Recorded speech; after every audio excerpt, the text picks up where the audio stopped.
You're listening to the 10-Minute Bible Hour podcast. It's fast, fun, free, daily deep dive Bible, and right now we're working on the book of Nehemiah.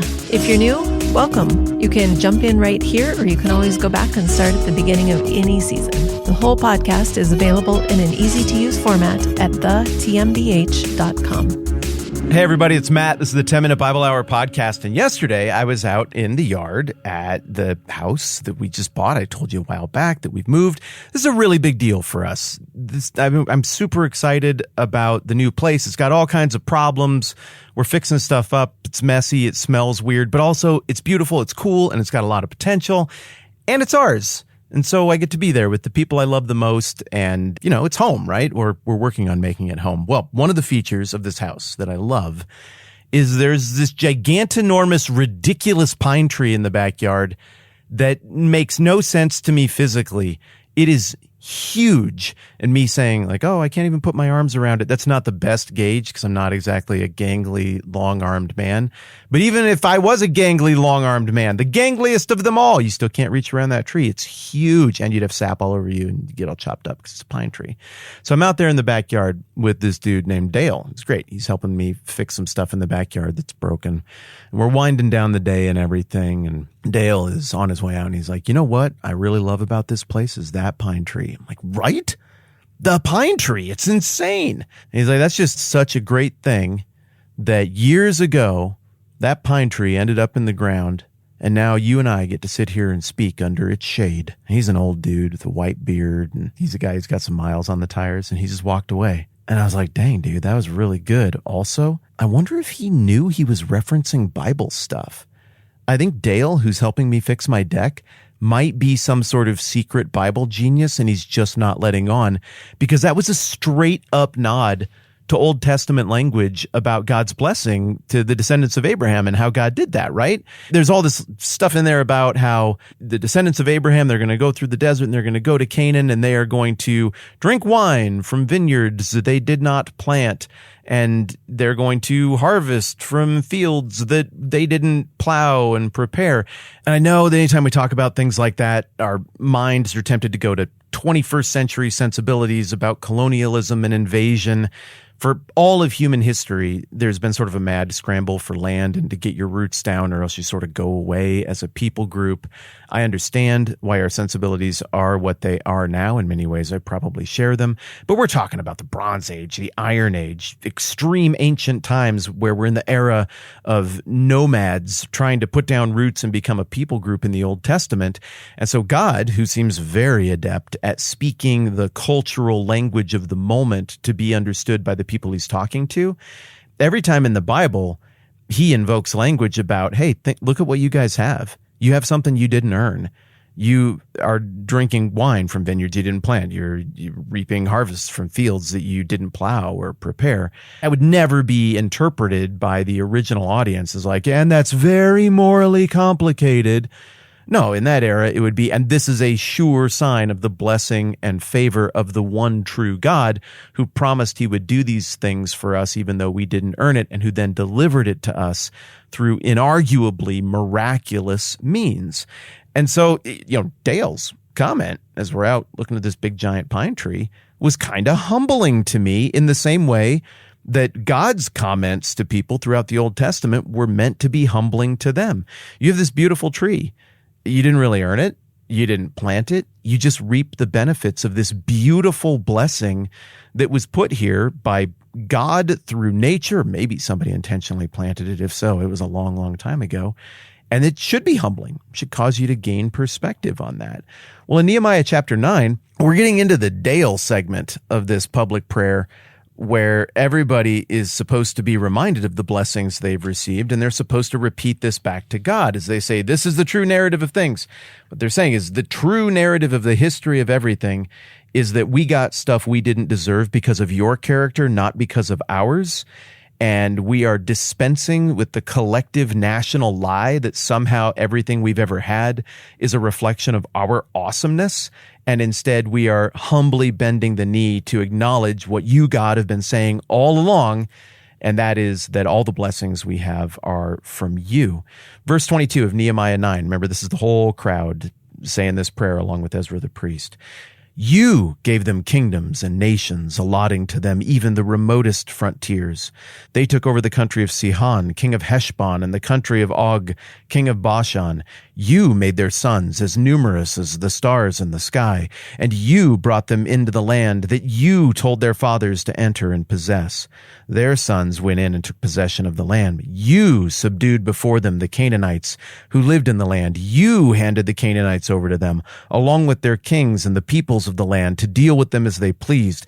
They captured fortified cities and fertile land. They took possession of houses filled with all kinds of good things, wells already dug, vineyards, olive groves, and fruit trees in abundance.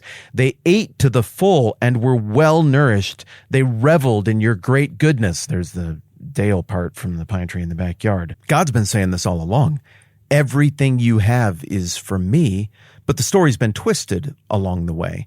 And we see a lot of the characters twisting the story along the way with their behavior, particularly in the books of 1st and 2nd Kings. All the accounts of the kings of the northern kingdom of Israel and most of the accounts of the kings of the southern kingdom of Judah highlight in 1st and 2nd Kings this entitled, arrogant, selfish attitude that was embraced by the descendants of Abraham between, roughly 1000 BC and roughly 586 BC. So I'm talking about kind of the beginning of the United Monarchy, Saul, David era, all the way up to the end of the last of the divided kingdom, that being Nebuchadnezzar's conquest of Jerusalem in 586 BC. So you got roughly a 500-year window here that is described in the books of 1st and 2nd Kings, also 1st and 2nd Samuel, and all of this mega chronicle of the history of the Jewish people for the half a millennium before the stuff we're looking at here in Ezra, Nehemiah, and Esther is really overwhelmingly negative, and it's all born out of this sense of entitlement. So much of what they are portrayed as getting wrong flows directly from this attitude of we earned it, we did it. It's because of our great awesomeness that all of these good things happen to us in our teeny tiny little kingdom, where God the whole time is saying, yeah, that starting assumption is where you're getting things wrong. I alone am your God. I alone am the one who provided. And those cool things you have, yeah, those are all from me. Those aren't really from you. Even if we look at the human hands who made them, they weren't your hands. And so once again, as we go through this big chronicling prayer of Nehemiah 9, it would be very tempting, very easy for you and me as we read it to get in a big hurry and be like, okay, yeah, they conquered the land and some things happened. That's right. I remember that from back in Joshua. We've talked about that together. Cool. All right. Yeah, it's a great, glorious victory. That's awesome. Good job to all of you. But the more careful reading points out that this is another chunk of these people in Nehemiah finally bending the knee to the true narrative and humbling themselves to acknowledge. I mean, think about how hard this would be for you, that the awesome stuff in their life isn't from them, that the awesome stuff in their life isn't a reflection of their own awesomeness. I don't like that. I don't want to acknowledge that. I want to like me, and I want to root for me. And there's a powerful part of me that wants to imagine that any good thing that I have in my life, like that beautiful pine tree that provides shade that I get to sit under, is somehow a reflection of me doing great stuff. When in the grand reality of everything, anything good that is in my life, anything good that was in these people's life, is a result of people who came before us and ultimately the provision of God, who chose to give us existence instead of non-existence, who chose to continue on the redemptive plan instead of wiping the slate clean as soon as sin and failure entered into the world. So this is one of those places where it's not just an admission that they needed to make a long time ago, 2,500 years ago, to get things straight with God with their people group. This part of the prayer is supposed to be compelling to me and you. Maybe Dale gets it. Sure seems like Dale gets it. But this is not automatic for me. My impulse is to quietly, I'm socially sophisticated enough to hide my pride in this regard, but to quietly imagine that if good things happen in my life, well, I probably had a pretty good amount to do with that.